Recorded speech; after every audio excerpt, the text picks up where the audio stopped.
Ladies and gentlemen, please rise for honors to the 35th Commandant of the United States Marine Corps, General James F. Amos.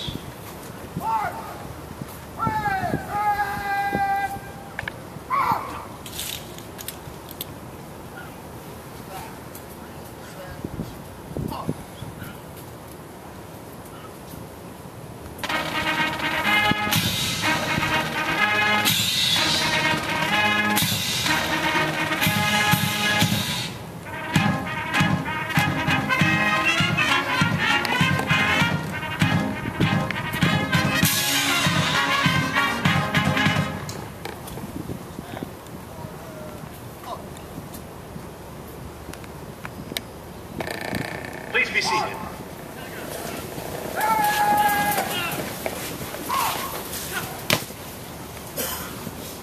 Ladies and gentlemen, Commandant of the Marine Corps, General James F. Amos.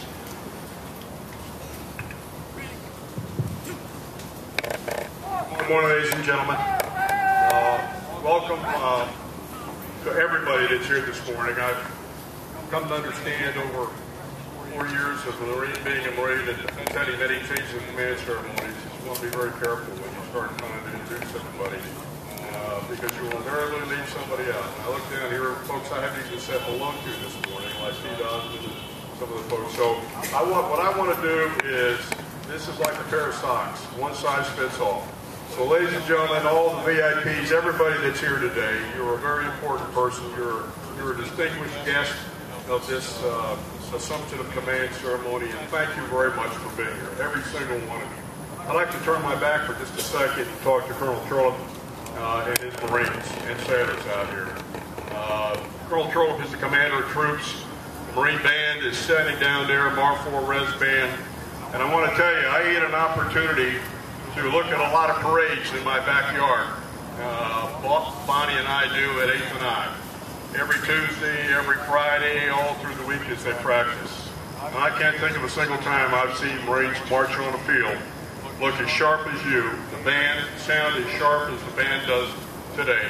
And I'm very, very proud of how you look, and I'm proud to be on the same field with you today. So congratulations, and please thank all your Marines.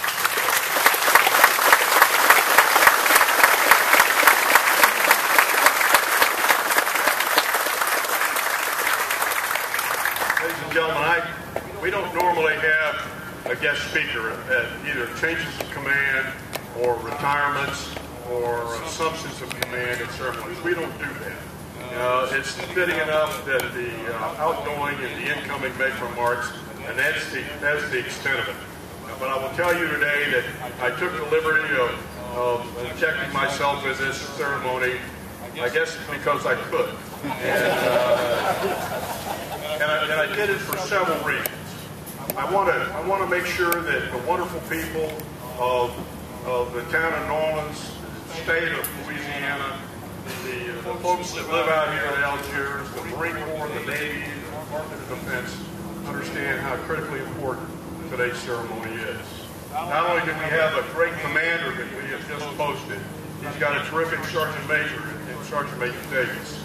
Sergeant Major, I'm acutely aware that ceremonies like today, and Marines that march out as good as they used to do and look as terrific as they do, are the direct result of your fingerprints.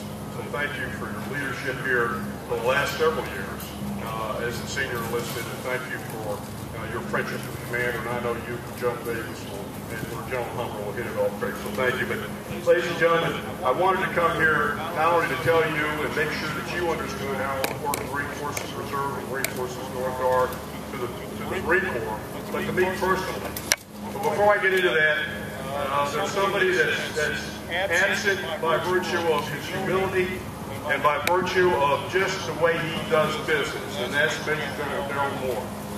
Daryl has been, folks would say he's been the acting commander of Marine Forces Reserve, and I, as a Commandant, have made the decision, in my book, you have been the commander of Marine Forces Reserve, Daryl.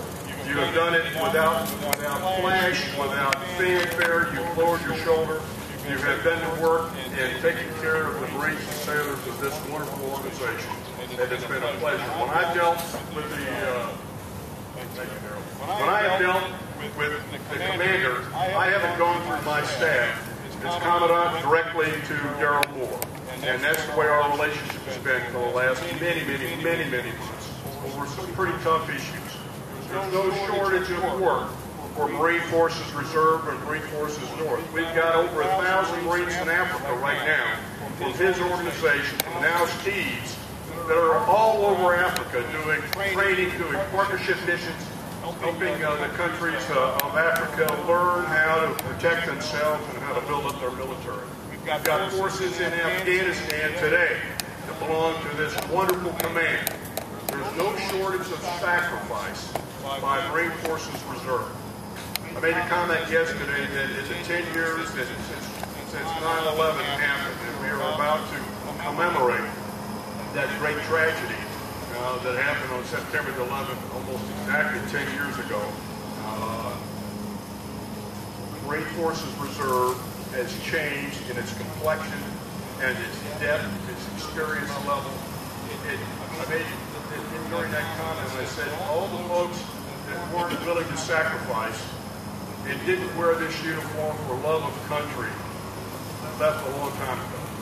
What we have now are hardcore Marines and sailors that have day jobs, by the way, and are willing, by virtue of their bosses and their companies' graciousness, willing to sacrifice and come to work day after day to support our nation and to support its United States Marine Corps. We have more combat experience and more operational and tactical experience in Marine Forces Reserve than we've ever had in the 40 years I've been in the United States Marine Corps. And we're going to keep that. My commitment to Marine Forces Reserve is that we will do everything we can to perpetuate that, to extend that, to ensure that that experience level never leaves the total Marine Corps. All 242,000 of us.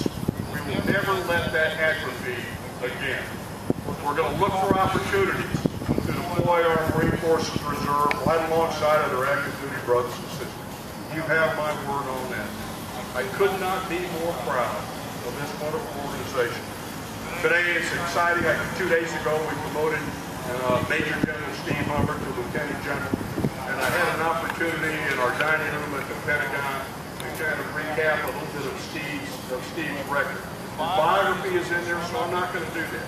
But I will tell you, as I went through fitness report after fitness report, it talked about Sherry Hubbard. It talked about Steve. It talked about the team. It talked about his fearlessness in combat. It talked about them working together in the commands that they have been in. It talked about his special operations time.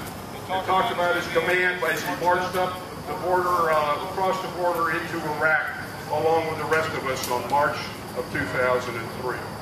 We have picked the very best to command Marine Forces Reserve, and Steve, on behalf of all 240,000 Marines, welcome you and Ms. Sherry to this wonderful command. I'll close with one thought. It was about 2.5 years ago we were working our way through what this building could possibly be. Lots of diagrams, lots of folks involved, and lots of PowerPoint briefs. And the lawyers were having a field day.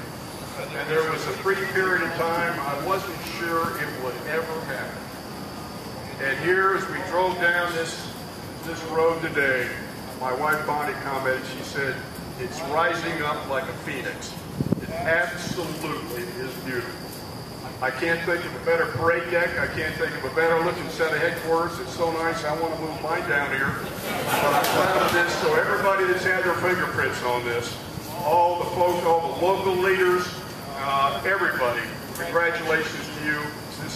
This is a wonderful tribute to this fine organization that has a very, very bright future. So God bless everybody. Thank you, and Semper Fidelis.